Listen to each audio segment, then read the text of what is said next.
Welcome back, folks. I'm Mr. Bob. And this is John. And so we finished the second side here, and I just want to show you what these look like here. I mean, in a previous video we showed you how we made this pork loin. We used the recipe off of ChefSteps. We sous vide it and then we seared it, and I got the topping. Let me show you a little bit of difference here. Cross section of our meat. Now on this side we let this half rest, and it looks very white. It looks like it's a lot more cooked. This side here is looking almost raw, more pink. And that's the side that we really didn't let rest after we finished the searing it. We just immediately started cutting into it.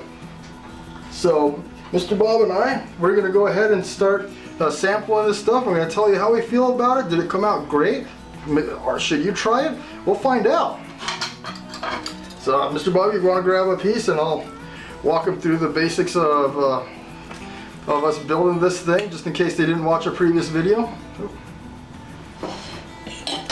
So I got about, I think it was about 4.79 pound pork loin from the store. It was on sale at the time, and I took it out of the bag and stuff, and there's a mixture of 5 parts salt to 2 parts sugar that you use to sprinkle on it. You put it in a Ziploc bag to sous vide it. Now the important part you want to remember is you want to use the freezer bags. They're more watertight or airtight, and they hold up a little bit better. They're thicker bags in most cases. The slide lock tops, they're not going to be airtight at all. They let air seep in there. Then we dunked it in the tank to sous vide it, and I use the Joule. I do have one of those Anovas, but I haven't actually tried that one. But I used the Joule to cook this, and I used the handy app that came with it and looked up the recipe, followed the recipe. Everything's measured out in grams, so if you need to convert it, I recommend going to the website. I don't know if the app itself will do a conversion, but the website will convert it to ounces for you.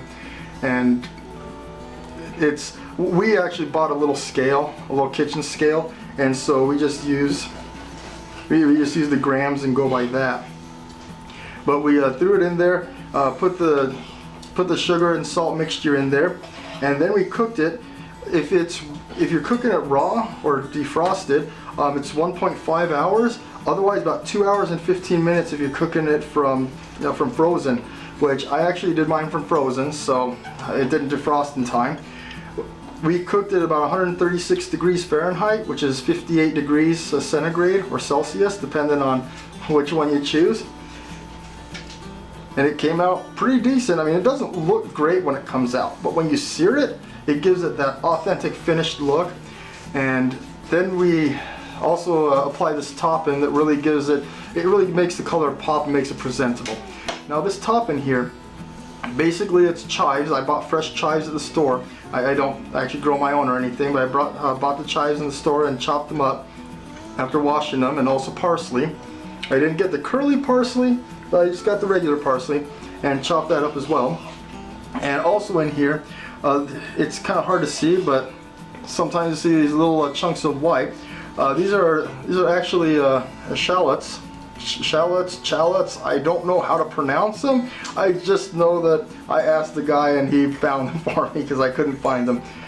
And then there's a little bit of crushed red pepper in here, which I don't think adds too much to the flavor, but it definitely adds to the visual, which is important.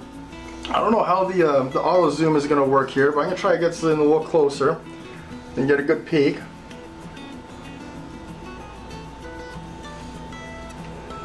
And I sliced them up as best as I could, which I'm not a professional slicer or anything, and I really just grabbed any knife off the shelf. I didn't bother using a fancy knife. It was serrated and stuff, so made it a little rough, but definitely got a couple thin slices over here, and we got some real nice roasting. So Mr. Bob over here is about half done with his chunk. He did grab a large chunk, and I'm hoping he's liking it. I did make this the day before for the family, and we enjoyed that, but they like everything well done, so that was really well done. This one, we got some pink in there. It should be juicier and nicer. So we'll hear from Mr. Bob here real quick and see how he felt about it. And I'm going to serve myself a piece as well, because I want to give this a little try. I'm going to take this piece that has a lot of the searing. because searing just really makes the flavor pop. It gives it the look that you expect, because when you get grilled meats or barbecue meats or anything like that, you expect to have those little grill marks or the sear marks on them. And it actually does a chemical reaction. I think it's called like the Maillard effect or something like that. I don't know exactly how to pronounce it. I've only seen it written on the internet as I research it. But it performs a chemical reaction that breaks down the proteins and actually gives it a different flavor. And so, unfortunately, when you sous vide something, you can't get the sear. So you usually have to sear it either on the grill, or we did it in a pan, and just with a little bit of cooking oil, and we just seared it on the pan to get that nice effect. And to make it really just makes it look good, look right, how you expect, and it gives it that extra flavor. It makes it pop. It's really nice. So, Mr. Bob, you almost ready to give us a verdict there? Yep, you tuck into yours. We'll see what we got here. I definitely I got a big piece. Wanted to give it a good, and it's definitely cooked all the way through. Well, it looks real good. And with this very tender, I'll definitely give the sous vide that. But definitely, I'm not a fan of the searing is very good on the outside. Problem being, with such a bigger piece like that, you only get that in some of it, so there's definitely two different textures here. That could bother some people. And the other thing I would say is I think we're just a little bit light on the salt, to be honest with you. Could have used a little bit more. But otherwise, it's very tender. Not quite so tender that I can cut it with my fork. We do have to use a knife, but it's very tasty. Very juicy. I think that the sous vide method definitely kept it very moist, not having to any other directly applied heat in that regard. So in the searing, really just because it was on the outside, helped keep that in. And I would say the topping was definitely a good addition here. The chives and the shallots definitely make it. I noticed the red pepper in a couple of bites, which actually really does help. It just needs a little bit of that salt to really kick that red pepper up, is the biggest problem that I've seen. Otherwise, I would say I'll give this one a win. A very good recipe. You give it a try yourself, folks. And tell us what you think in the comments below. Awesome. I have to admit, guys, I cheated. I got the little end cap that was almost all sear.